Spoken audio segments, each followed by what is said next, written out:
these guys for the whole period myself. I mean, that's interesting stories, however tragic they are.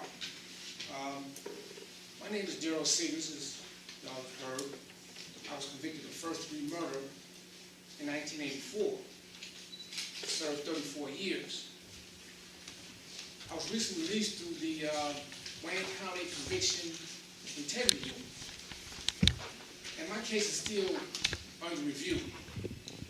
So I'm not going to get off into specific details because y'all got a good understanding of how the justice system really works. Y'all just heard it and seen it, you know, in what he just stated about police officers, some of the things they were doing about prosecutors, and about the justice system itself. And I will just generally talk about my experience.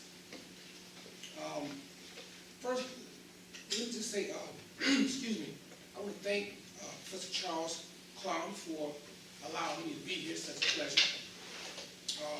Professor Marvin Zellman.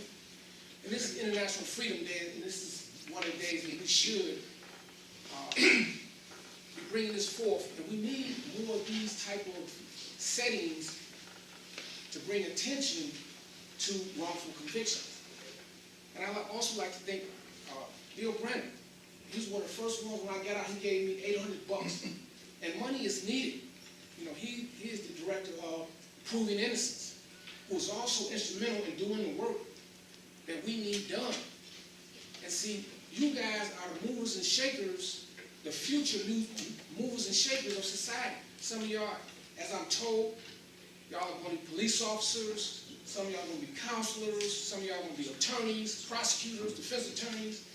And so we need y'all's assistance because as it stands now, there's a lot of, thank you, there's a lot of stuff going on, and y'all have heard it and y'all have seen it with wrongful convictions. I mean, some of it is just, it's really avoidable, but it's just the way the system is, excuse me.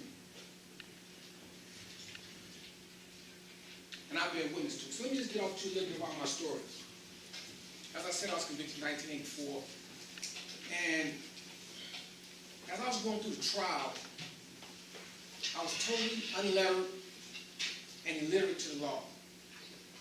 I sat there, I would look to my right, look at my defense attorney, who was court appointed. I would look at the prosecutor, I would look at the judge. They were talking about things that I didn't understand. They were talking about the rules of evidence. They were talking about picking a jury. They were talking about jury instruction. They were talking about all these things, and I was totally unaware of what they were talking about. Because as most defendants, or let's say black defendants who go through the system, they are totally unaware of the law and the system itself and the process. And so as I sat there just listening to them talk about me, and I felt lost. The one thing I knew is that I was in trouble. I listened to the charges, I listened to the witnesses, I listened to a whole cast of characters coming up, talking about me, saying things about me that I'm knowing is not true. I'm talking to my lawyer, I'm saying, look, this is not true. He told me, I'll never forget, he told me, shut up and stop acting like a kid. And all I'm asking him to do is just object to this and say, this is not right. But he wouldn't. And so it's a process. For a lot of defense attorneys who are court appointed, they are overworked and underpaid. They're just trying to get through the process. They got a whole bunch of cases. And they got on their calendar when they're going to finish this case. So they got to finish this case in this way, this date. And so they just try to get you through the process. So I was convicted, devastated, knew I was innocent, devastated, couldn't believe this. So I sat there, they take me out, and all I kept saying to myself, this is not real, this is not possible. This couldn't happen. So they take me to prison. As he said, they belly chain me, they take me to prison, ankle chains, and I'm walking. I go into the prison, and I'll never forget. You got these long, long hallways, cells, all the way down, and guys screaming and howling. And I'm looking at this, is this what I'm going to be doing? And when the judge sentenced me, she said, you are sentenced to prison for the rest of your natural life. When you hear that, it's like you're in a whole other world. I'm listening to this stuff, and I'm looking, but I don't know what to say. I don't know what to do because I don't know the system. I don't know the law. So I can't defend myself. But that ain't no excuse. Ignorance of the law is no excuse. I don't have any money. I can't hire a lawyer. So I go to prison, and I see all these long hallways, and the noise is stifling. I mean, it's just so noisy. And I can't see myself doing this for the rest of my life. So I knew I had to change this condition, but I didn't know how. So I seen the older gentleman. He said, look, young fella, the only way you're going to get out of this, you're going to have to learn the law. You have to go to the law library, study it, learn it, and prepare a defense so you can get out of here. And so, as I began to study the law, I read everything I could read. The more I read, the more I wanted to read. And because I made it my business, nobody was going to know more about my life than me. And these people knew about my life. They knew about the rules that pertain to me. And so I began to study the rules. I began to study the law. I began to study everything I could with respect to my life. The transcripts, I began to read it, the witnesses, what they said, all the discrepancies and so forth and so on. And so I began to feel empowered because now I know how to defend myself. So we filed these appeals. At this time, I believe in the law. And I'm very idealistic. And so I'm reading this case in People versus this, United States versus this, and I believe in this stuff. We filed this nice brief. They denied it. I'm devastated. Again. And so every court I went to, denied. And it was at that point that I came to the realization that what law really is. And see, if you look up the word law, one of the definitions is law is a tool used to settle disputes. And who settles the disputes? The judges do, and they use the law as a tool to settle a dispute any way they choose.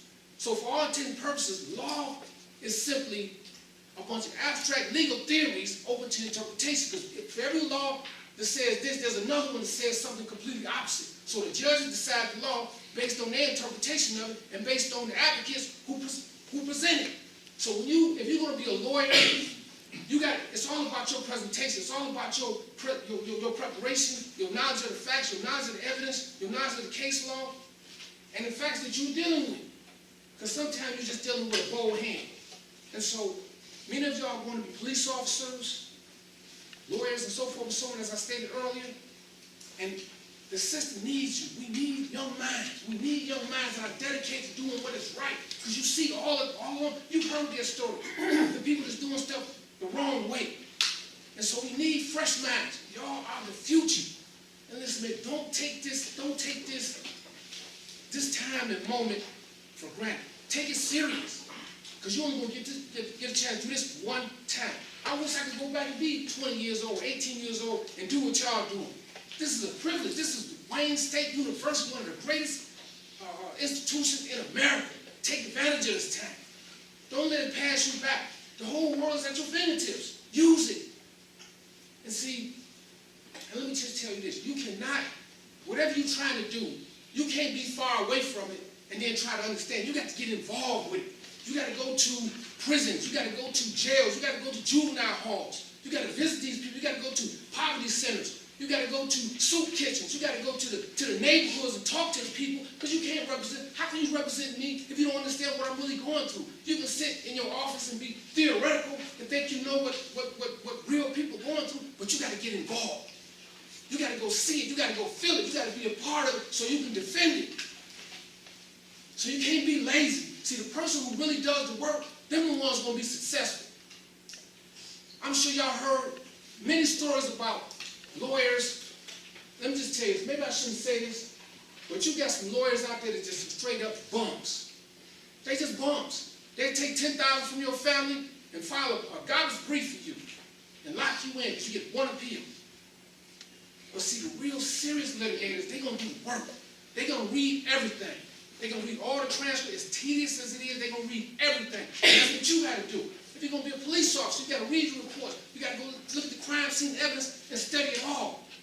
And then some of us, some police officers, and not all of them, because we got good prosecutors, we got good judges, we got good police officers, but we got a segment of them that once they lock themselves into a certain narrative, they're not going to change their mind.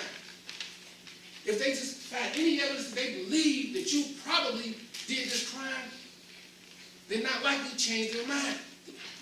They're trying to settle this case. They got a lot of cases. They fit this case into a time schedule, and they're trying to settle this case within that time schedule. So I got 10 more cases where I got to settle this one by Tuesday so I can get to this one. And when they do that, they lock themselves into a narrative that they believe you are the individual. So they lose their objectivity. And so they stop looking for evidence that might exonerate and start looking for evidence that might prove guilt. And so I tell all y'all, you got to be open-minded when you go into this stuff. You got to be open to it. You got to be real with it. You got to be truthful with it. You don't do the job. You don't do the job and then expect a certain outcome. You go into it looking at it and saying, look, whatever the evidence leads me to, that's where it leads me to. And like you said, he talked about prosecutors. Anyway, I can't get too far into that because my case is still pending. But I can tell you this, man, being an attorney is probably one of the greatest honors and one of the greatest professions in the world. And I say that because, for all intents and purposes, lawyers run the world. They are the senators. Most senators are lawyers. Most representatives are lawyers. Most presidents are lawyers, with the exception of the one we have now. Who was different. He was different. Let's say that. See, I've had 16 lawyers throughout this whole process. Some of them were good, some of them wasn't. And you learn, as you go through this process, you learn. I mean, they had one lawyer, and y'all probably heard this story, he was sleeping during a death row case, sleeping through part of the process. And they said he was not ineffective. Now, how can you be effective as a lawyer if you sleep? It's impossible. You weren't there for the process. How could you be effective? You sleep. But lawyers don't get punished. The defendants do. They don't sanction lawyers for bad lawyering. The defendants get punished. They had one case where an individual, his lawyer failed to file a brief on time, and they barred him, and they killed him. He was on death row because his lawyer made a mistake and didn't file his brief on time, and they killed him. So lawyers don't get punished. So whatever you do in life, whatever profession y'all choose to be real. Do it to the best of your ability. Now, here's one individual that I do not like quoting from, Donald Trump. Don't like quoting that he said. But he said, do something you love and you'll never work a day in your life. And that is true. So if you choose to be a police officer, evidence technician, counselor, whatever it is, be the best that you can be. Don't be lazy at it. Don't be lazy at it. You're only going to get one opportunity to do this. Look here, man. 10 years from now, when you look back on your time at Wayne State University and someone will ask you, what did you do? What would the record book say about you? What would history say about you? This is your time. This is your moment. Don't waste it. There's guys on death row that need you. There's guys in prisons that need you. There's guys in neighborhoods that need you. There's people all over that need people like y'all, the young future minds of society. And they need good people. They need good people. You know, sometimes you're going to run into recalcitrant judges, recalcitrant prosecutors, and you cannot be deterred. And see, the profession that y'all in is not for the timid. You got to be strong. You're going to run into negative forces. You're going to run into things that will discourage you, but you got to keep going. Sometimes you're going to run into hurdles. If you can't go under it, you can't go around it, you can't go over it, then you got to go through it. But the bottom line is you got to get past it. You cannot be discouraged. You cannot be discouraged. You got to keep going. There were many times when I was discouraged. When they would deny me appeal after appeal after appeal, I would become discouraged. But I kept going. I had to. Because I knew and I know that I'm innocent. And I knew that what they did to me was wrong. And I was not going to roll over for that. 34 years out of my life. If they would have had the death penalty, I would be dead. I would be dead. But it took some dedicated people in the Conviction Integrity Unit, mainly Valerie Newman, Kim Worthy. They did the right thing. After all these appeals, they did the right thing. Vacated my conviction. Let me just tell you a little about what happened when they told me about it. I get a call. Officer come down to my room and said, Siggers, you got a call? Go to the counsel's office. Go to the counsel's office. He said, listen, man, your lawyer wants you to call. Now, I've been denied so many times, I'm used to denials. I'm almost expecting one. I talked to him a few days earlier. He wasn't really a beacon of hope at that time in terms of my chances. So I get on the phone, I pick it up, and the first thing out of his mouth is, Darrell, they granted it. They vacated your conviction. They granted it. And so when he said this, I'm shocked.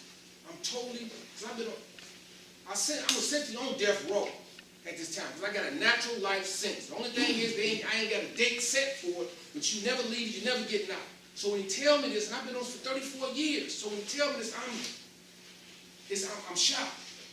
So it was like somebody put some earmuffs on me, because I didn't hear nothing else. He kept talking, but I didn't hear nothing else.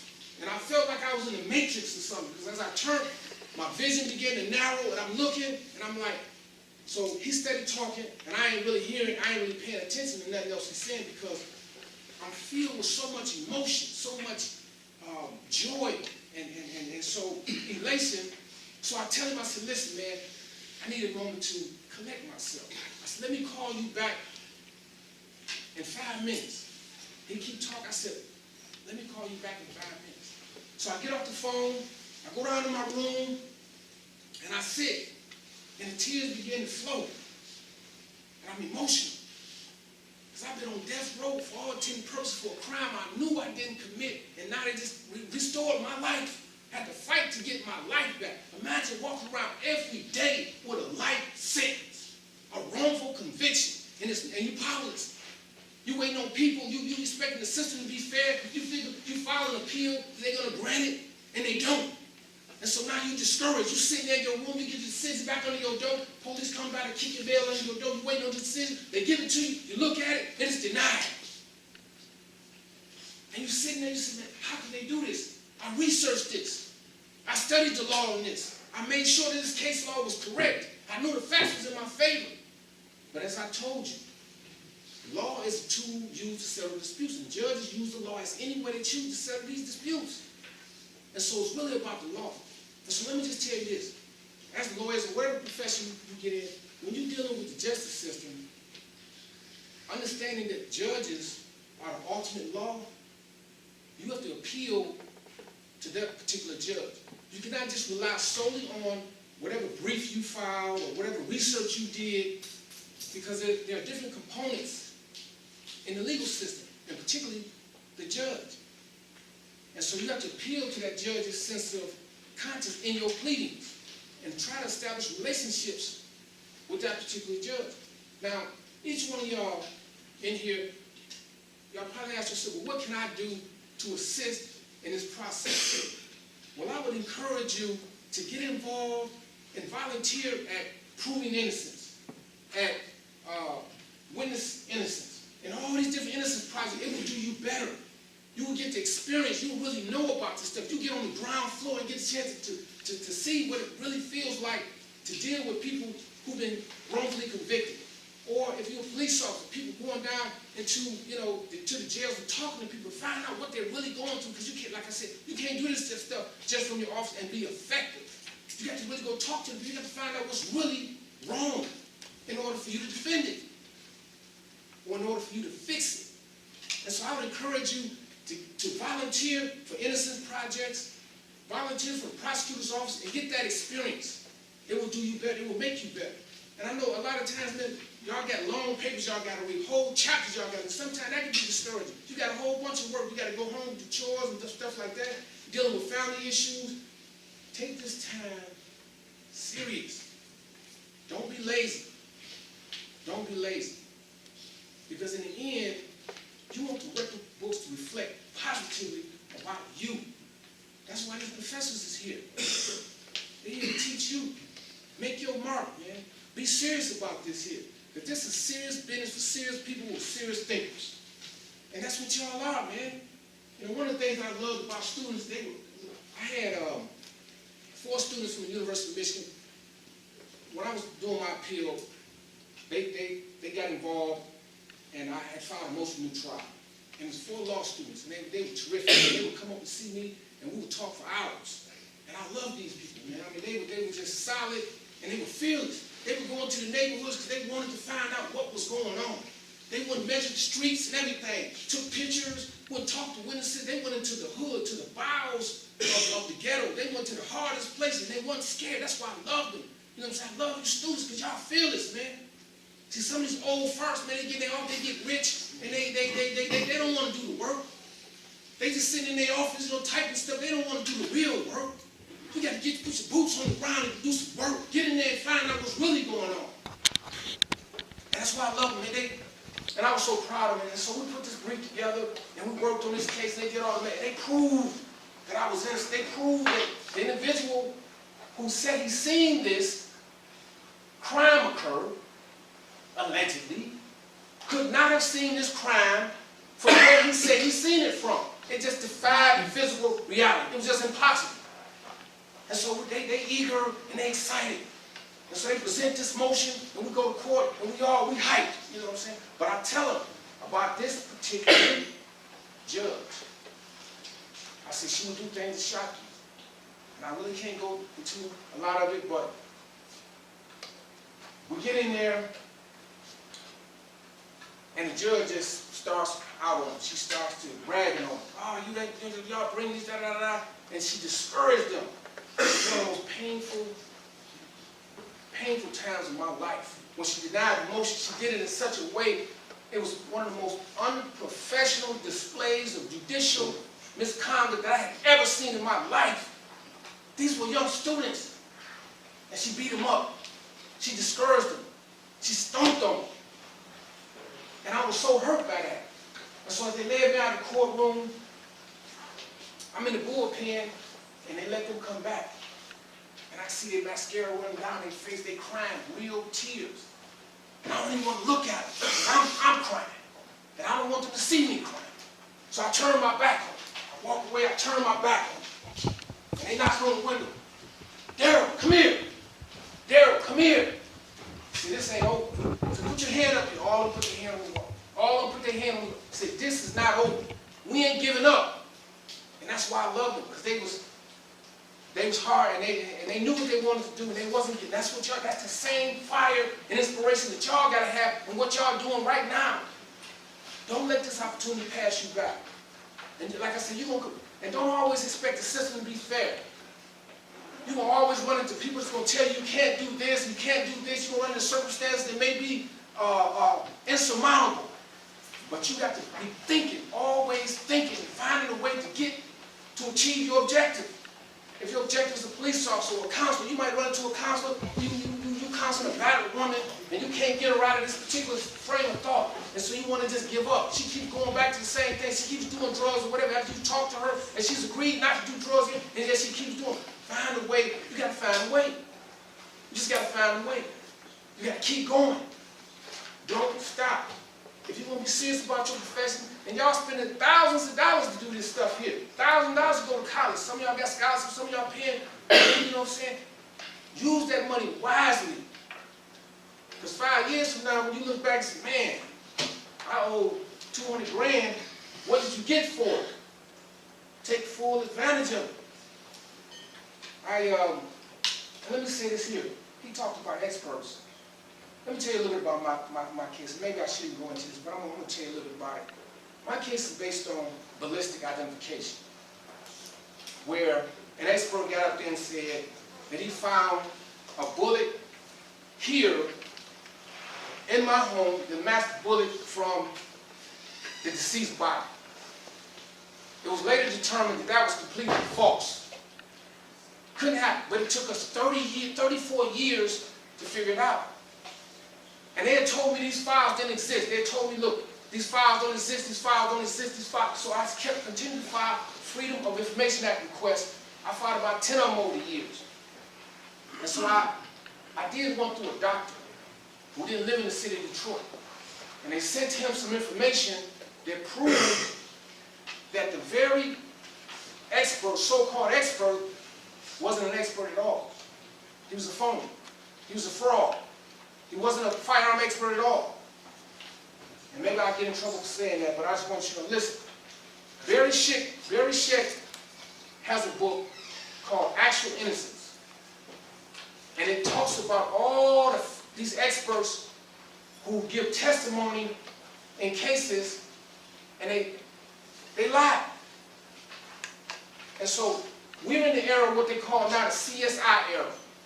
When you look on TV, every few channels you see a CSI movie, you know what I'm saying, about forensic identification or forensic, evidence. And forensic evidence may be good, but the forensic evidence is only as good as the expert that's presenting it. And so you just can't not rely on particular experts because they fallible too. The United States Supreme Court has recognized that certain evidence presented in certain cases by certain people was wrong. Some of them would just lie. They want to be part of the team. And you got some good judges and good prosecutors that will root that stuff out. And so, but then you got some prosecutors that just want to win. And they'll win at all costs. They got a prosecutor in, I think it's Alabama. He got a replica of an electric chair on his desk. And he marks off all the people he kills. He takes pleasure in that. Killing them. He marks them off. Got the replica on his desk. I don't understand the psychology of someone who wants to kill. I don't understand the pathology of someone who wants to kill. I can understand there's a segment of our population that maybe they need to be punished. Maybe they need to be in prison. But to kill them, particularly when you're not sure, particularly when they've shown that the system is so fallible, particularly when they've shown all the deficiencies in science, all the deficiencies in some of the scientists who do it, the so-called forensic experts. No, I don't understand that. I don't understand that at all. And see, I think a lot of people have, they've forgotten what imprisonment is really about. When you read penology, and a lot of y'all, I'm sure y'all know this better than me because y'all study it. But there are 4 principles to imprisonment. Number 1 is to protect society. Number 2 is to deter others from committing similar crimes. Number 4 is to rehabilitate, and then to punish the offender. So if these objectives are kept in mind, people would take the hard stance that they do if they understood what imprisonment and what criminal justice is really supposed to be about. But they think it's just about punishment. No, there's a human side to this that I think some people forget. They just signal me. I got 3 minutes left. I would tell y'all, man, just look for solutions to these problems. It's easy for us to come up here and tell you about the problems themselves, but focus on the solutions. How can I fix this? And if you got problems in your own life, give your service to others, and those problems will become smaller when you give your service to the assistance of others. I thank y'all for giving me this time, and it's a pleasure talking to you all. Thank you.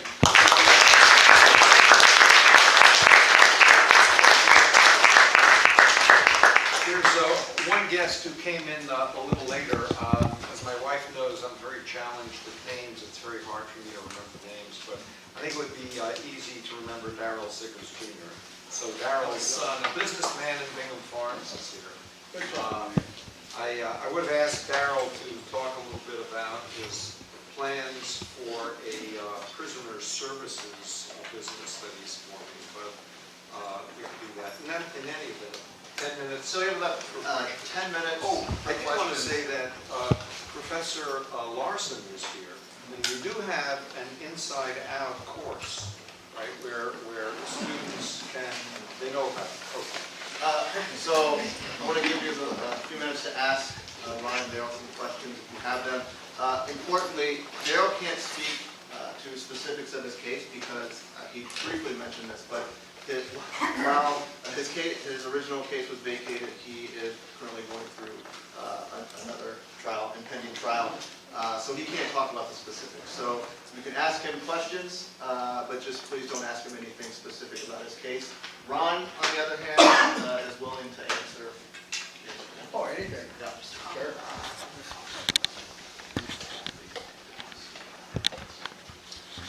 What exactly led to your exoneration? Who are you addressing? Oh, Ron, sorry. What is the question? What led to your exoneration? What led to my exoneration is when the guy, the real murderer, confessed. Right, okay. And, then took it to the press put it out. And then they did have to bring it back for a retrial.